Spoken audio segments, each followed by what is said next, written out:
Graça e paz sejam com todos, da parte de Cristo Jesus, Senhor e Salvador da Igreja. Somos bem-vindos à presença do nosso bondoso Deus e com alegria e gratidão tomamos parte no culto que é seu. Aliás, este é um domingo especialmente alegre para nós e nele nos sentimos particularmente agradecidos, haja vista que na data de ontem, dia 21 de setembro de 2024, nossa igreja completou 111 anos de história.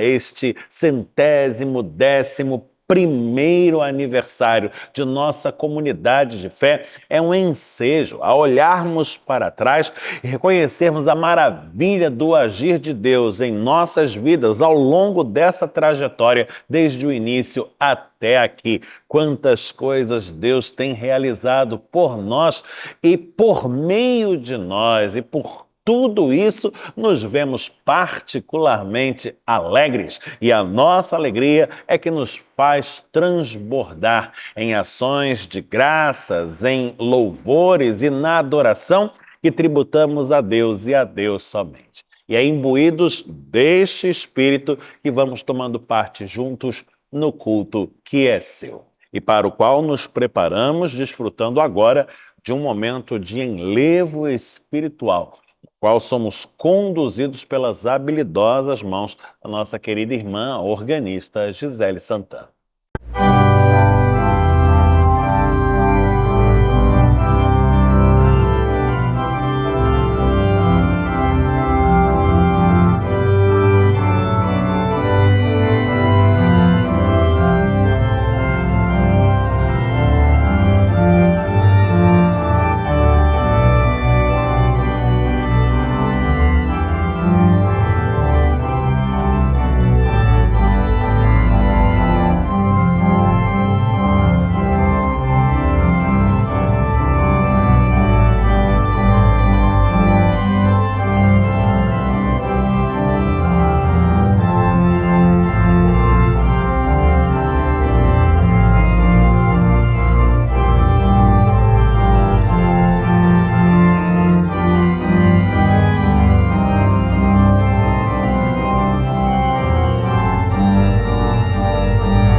Lhe convido a fechar os seus olhos para falarmos com Deus, reconhecendo que Ele é o Deus Todo-Poderoso, o único e verdadeiro Senhor de tudo e de todos, e que nós somos privilegiados por podermos nos reunir em adoração a Ele.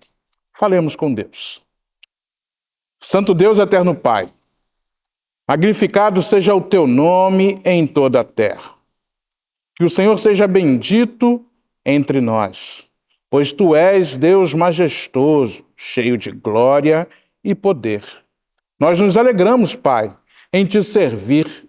Nos alegramos, Senhor, em saber que, tão majestoso como és, nos aceita como Teus filhos. Continua, Senhor Deus, em nosso meio. Recebe o nosso louvor e a nossa adoração. É o que te pedimos em oração, em nome de Jesus. Amém.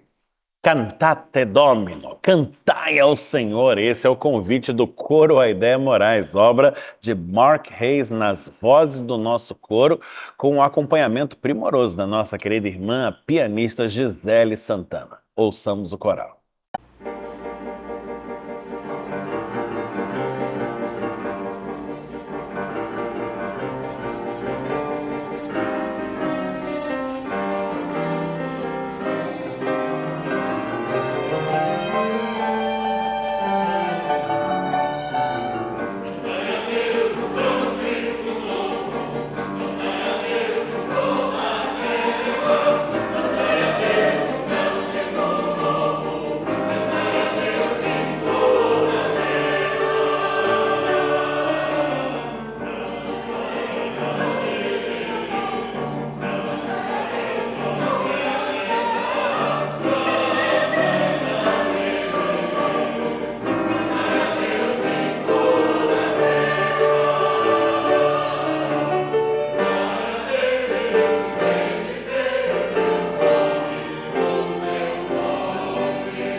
É momento de lermos a palavra de Deus e, para tal, eu lhe convido a abrir a sua Bíblia no Salmo de número 54. Salmo de número 54, leitura essa extraída do nosso lecionário cristão. Salmo de número 54 diz assim a palavra de Deus. Ó Deus, salva-me pelo teu nome e faz-me justiça pelo teu poder. Escuta, ó Deus, a minha oração. Dá ouvidos às palavras da minha boca. Pois contra mim se levantam os insolentes e os violentos procuram tirar minha vida. Não tem Deus diante de si. Eis que Deus é o meu ajudador. O Senhor é quem me sustenta a vida. Ele retribuirá o mal aos meus opressores. Por tua fidelidade, dá cabo deles. Oferecer-te-ei voluntariamente sacrifícios. Louvarei o teu nome, ó Senhor, porque é bom, pois me livrou de todas as tribulações, e os meus olhos se enchem com a ruína dos meus inimigos. Bendito seja o Senhor por sua palavra. O salmo que acabamos de ler nos diz assim: Eis que Deus é o meu ajudador. O Senhor é quem me sustenta a vida. Deus é quem tem nos propiciado tudo o que temos. E o mais importante que Ele nos deu foi a salvação em Jesus Cristo, garantido por sua graça. E por isso agora, nós vamos confessar os nossos pecados ao Senhor. Sabemos que servimos a um Deus santo, puro, cheio de glória e poder. E para nós é motivo de grande alegria saber que Ele é perdoador também.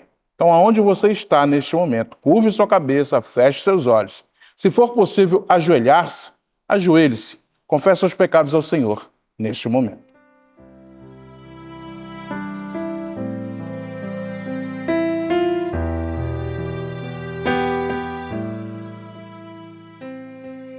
Senhor, é maravilhoso saber que Tu és Deus de amor, que a Tua graça tem se manifestado sobre nós. Por isso recorremos a Ti neste momento onde confessamos os nossos pecados. Sabemos das nossas falhas e não queremos, Senhor Deus, viver presos nela. Não permita, Pai, que tenhamos o coração estagnado, um coração duro, a ponto de não perceber que o pecado nos faz mal. Que o Teu Espírito continue agindo em nós, nos mostrando o que é certo e o que é errado, o que é bom e o que é mal. Por isso clamamos a Ti. Derrama sobre nós o Teu perdão. E o nosso coração se enche de gratidão, pois sabemos que fomos perdoados.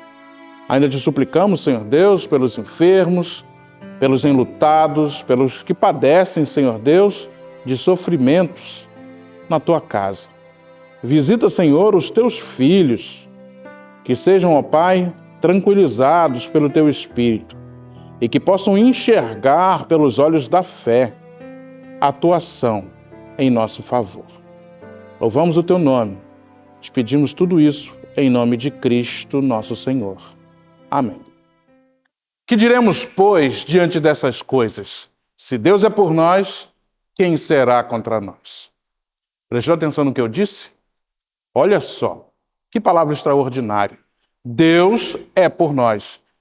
Tendo Ele ao nosso lado, ninguém pode nos impedir.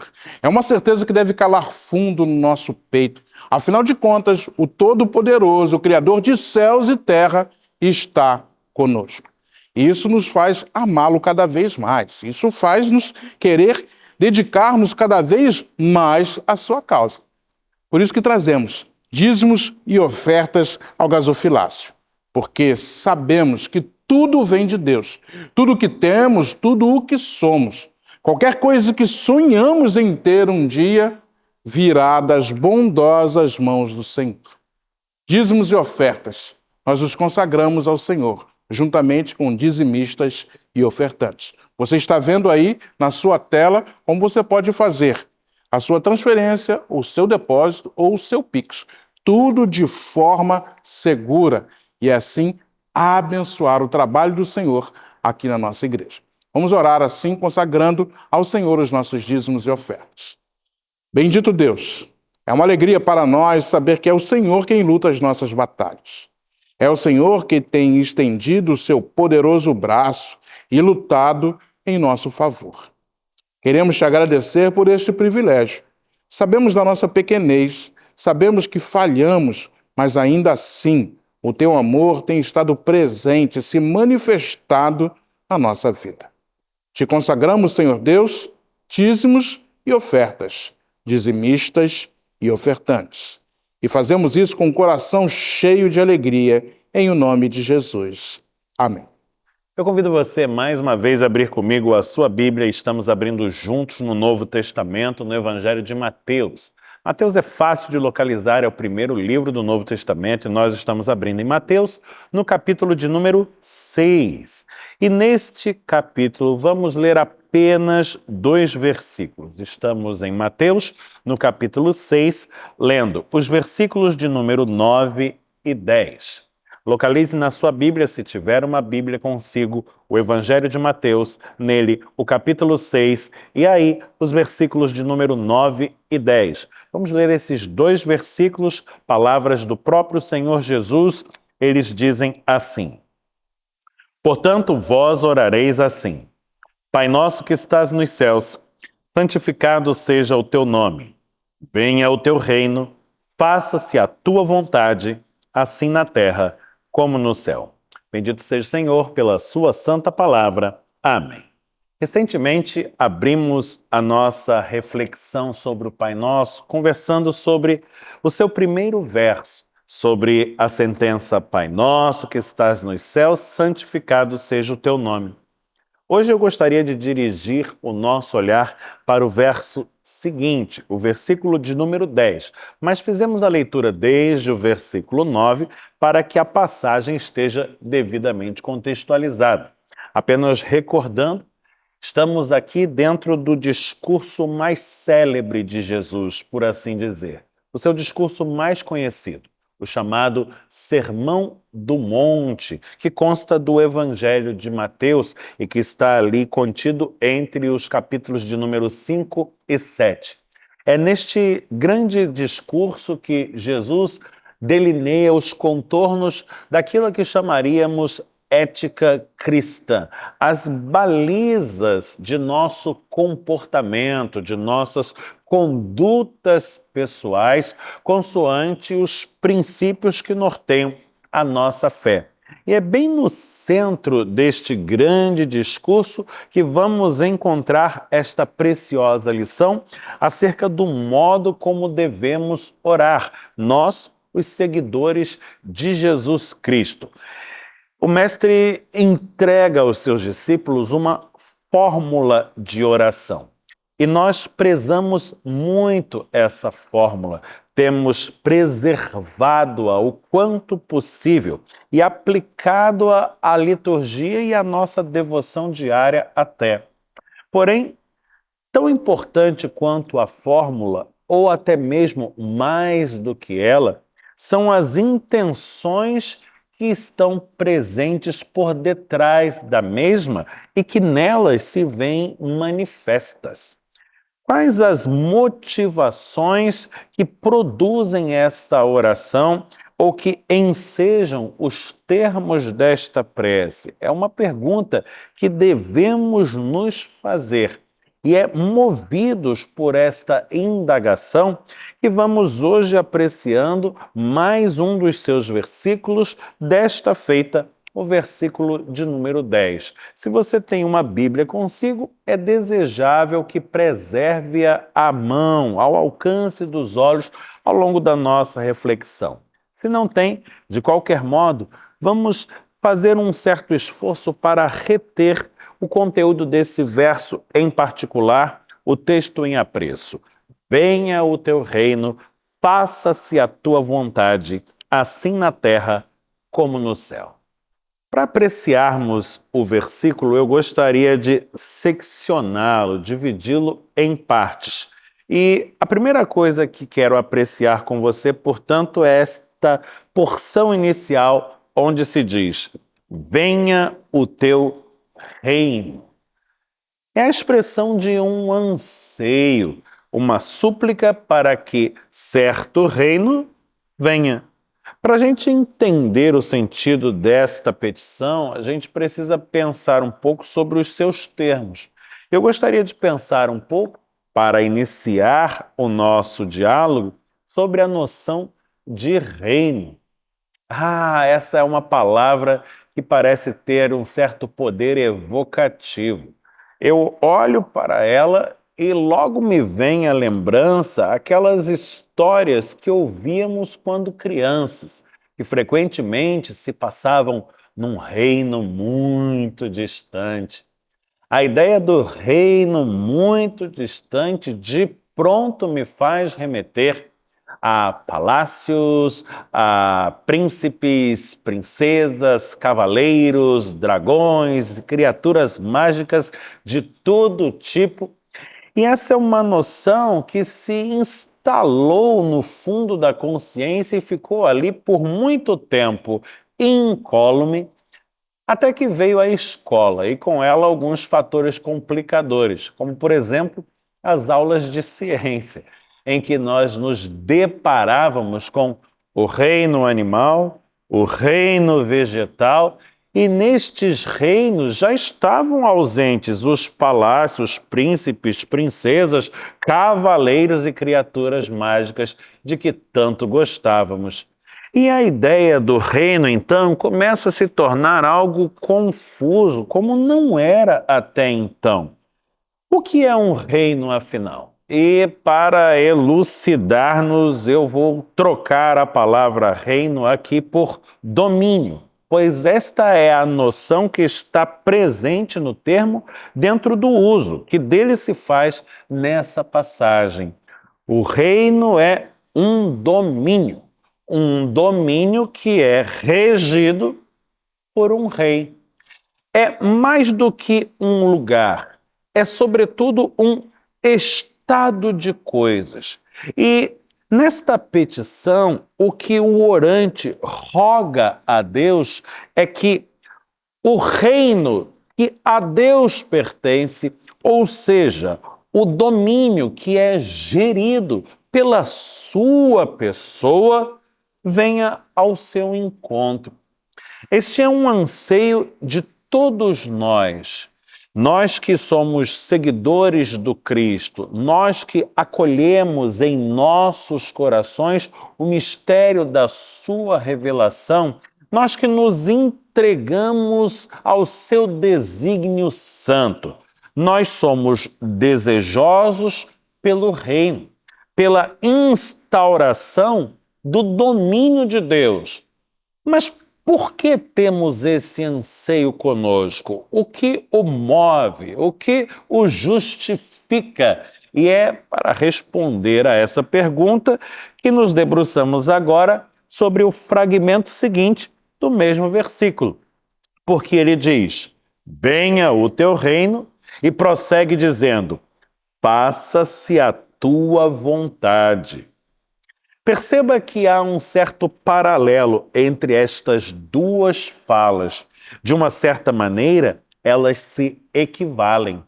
Aliás, os paralelismos são marcas distintivas da retórica hebraica, que não raro se faz presente mesmo nas páginas do Novo Testamento, ainda que este tenha sido concebido dentro dos cânones da língua grega. É que os hebraísmos fazem parte do modo de se expressar que é próprio do povo da Bíblia.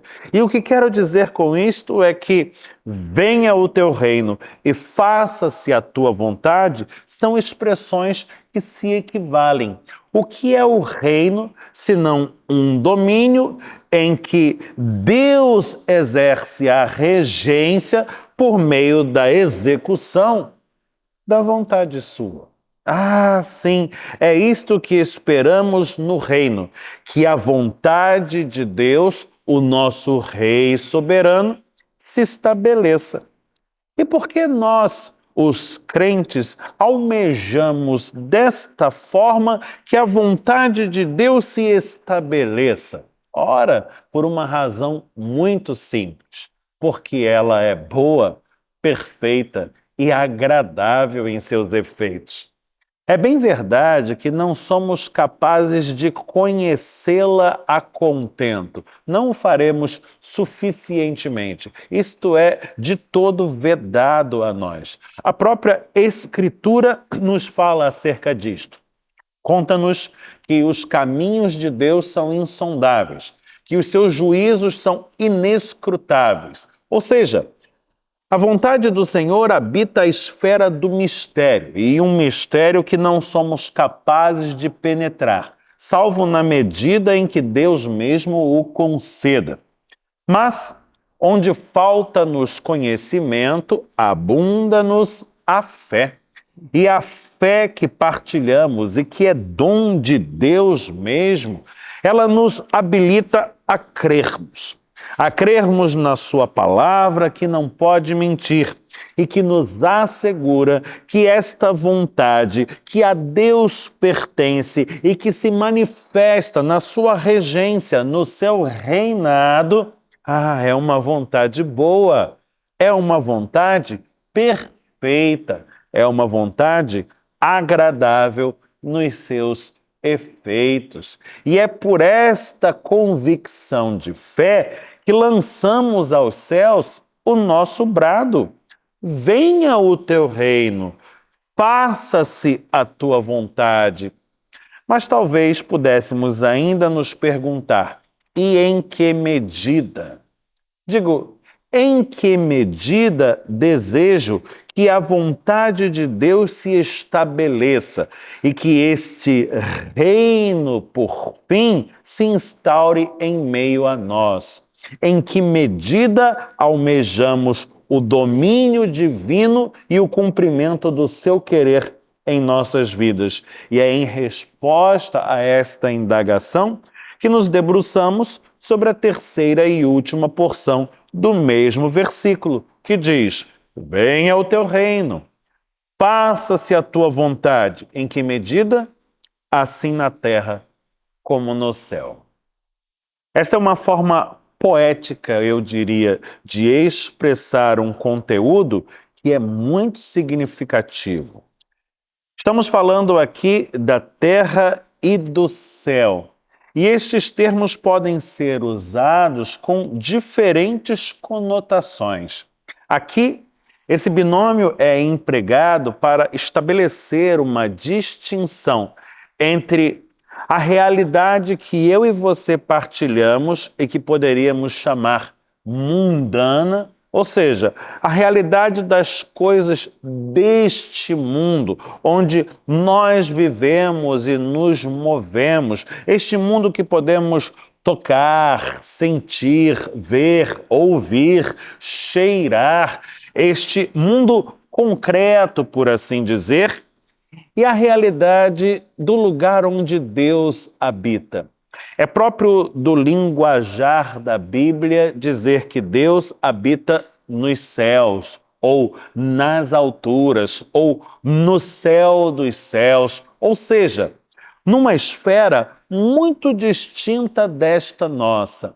Dentro desta perspectiva, aquele lugar que é a morada de Deus está muito acima deste lugar que é a nossa morada. São realidades bastante diferenciadas, ainda que estejam interconectadas, pois toda a realidade é domínio de um só Senhor, o Criador de todas as coisas.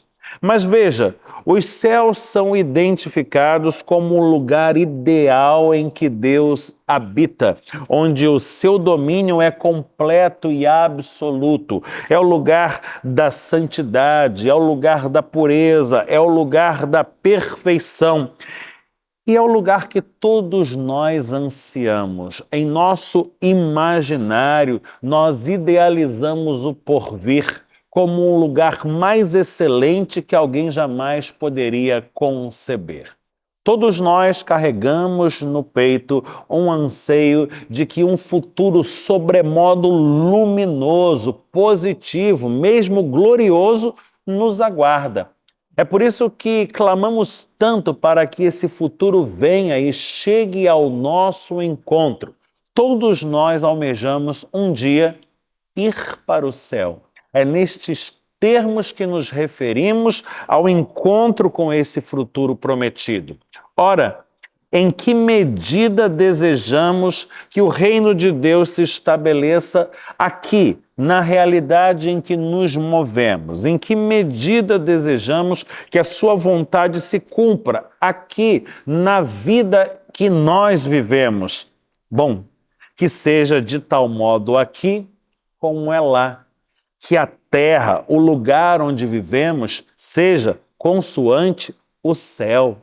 Domínio absoluto de Deus, regido integralmente pela sua vontade, vontade boa, perfeita e agradável em seus efeitos.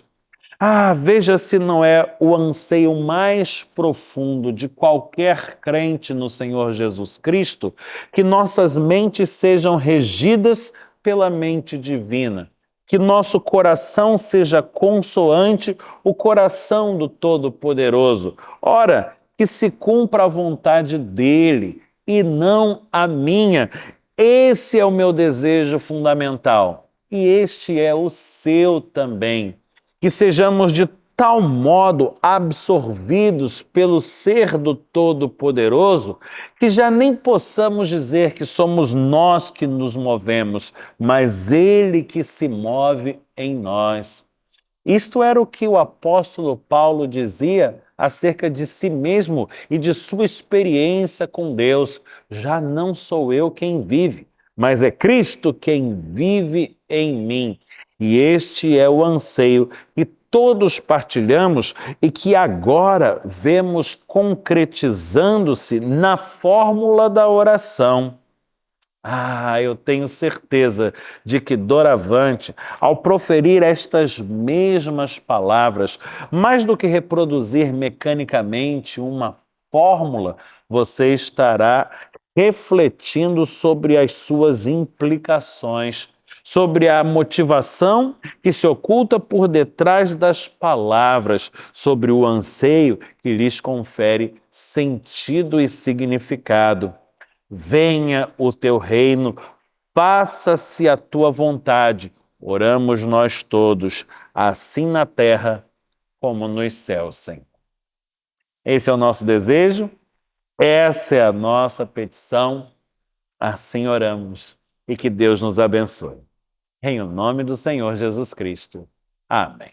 E hoje nós teremos uma manhã intensa aqui na nossa comunidade de fé, marcada por esse espírito festivo que nos envolve por ocasião do 111º aniversário de nossa igreja. No culto matutino, às 10h30, receberemos de forma presencial o ministro reverendo Miguel Marques Rodrigues, que é pastor jubilado no presbitério do Rio de Janeiro, atua como pastor emérito junto à Igreja Presbiteriana de Botafogo, nossa igreja irmã, e que em 3 oportunidades no passado exerceu o pastorado aqui, na Igreja Presbiteriana de Copacabana, imprimindo marcas de amor indeléveis nos corações de todos nós. Você é nosso convidado, mais que especial, para estar conosco na celebração, para acolher em amor ao ministro de Deus e para ouvir a mensagem que nos traz da parte do Senhor para os nossos corações nessa ocasião festiva e tão especial. E logo após o culto matutino, ali por volta do meio-dia, nos dirigiremos ao salão social da nossa igreja para um evento que é muitíssimo aguardado. Estaremos com a casa cheia, desfrutando de uma mesa farta no nosso tão tradicional almoço comemorativo de aniversário. Os ingressos para essa programação já se esgotaram, mas todos aqueles que adquiriram seus convites estarão participando com a gente dessa hora tão preciosa de alegria, comunhão e gratidão a Deus. Louvamos ao Senhor por tudo isto que tem realizado no meio de nós e prosseguimos na jornada com Ele, sendo guiados pela sua boa mão, com os olhos fitos em tudo aquilo que ainda há de fazer no meio de nós. E chegando ao final desta celebração, eu convido você à oração do Pai Nosso, a chamada oração dominical, essa que une todos os cristãos de todos os lugares e épocas, essa prece que aprendemos do próprio Senhor Jesus Cristo. Com olhos fechados, numa só corrente de fé, numa só voz e pensamento, dizemos juntos assim: Pai nosso que estás nos céus, santificado seja o teu nome. Venha o teu reino, seja feita a tua vontade, assim na terra como no céu. O pão nosso de cada dia nos dá hoje. Perdoa-nos as nossas dívidas, assim como nós perdoamos aos nossos devedores. Não nos deixes cair em tentação, mas livra-nos do mal, pois teu é o reino, o poder e a glória para sempre. Amém. Receba a bênção do Senhor. Que o Senhor te abençoe e te guarde. Que o Senhor faça resplandecer o rosto sobre ti e tenha misericórdia de ti. Que o Senhor sobre ti levante o rosto e te dê paz. E que a graça de nosso Senhor e Salvador Jesus Cristo, o amor de Deus, o Pai Celestial, e a comunhão do Espírito Santo permaneçam com todos, hoje e eternamente. Amém.